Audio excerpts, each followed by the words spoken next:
November 10th 2025 ఒక సాయంత్రం వేళ ఢిల్లీ నగరం ఎప్పటిలానే తన సాధారణమైన పరిస్థితుల్లో ఉంది.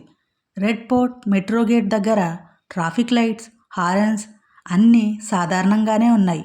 కానీ కొన్ని సెకండ్ల తర్వాత ఆ ప్రశాంతతని ఒక ఘోరమైన శబ్దం కుదిపేసింది. కార్ క్షణాల్లోనే ముక్కలైంది.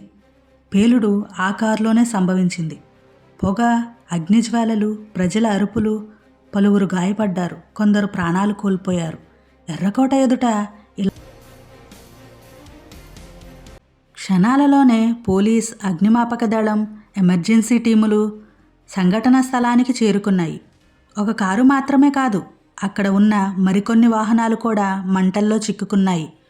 అయినా రక్షణ సిబ్బంది తమ ప్రాణాలను పణంగా పెట్టి గాయపడిన వారిని కాపాడారు.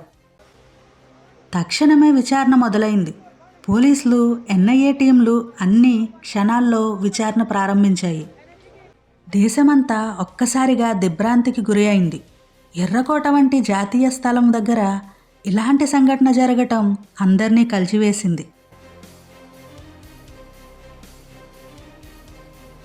ఇలాంటి సమయాల్లో మనం చేయాల్సింది ఒక్కటే, భయపడటం కాదు, జాగ్రత్తగా ఉండటం. జీవితంలో కూడా ఇలాగే ఉంటుంది. పేలుడు ఎప్పుడు వస్తుందో, సమస్య ఎప్పుడు వస్తుందో మనకి ముందే తెలియదు. కానీ మన అప్రమత్తత, మన ధైర్యం మనల్ని కాపాడుతాయి.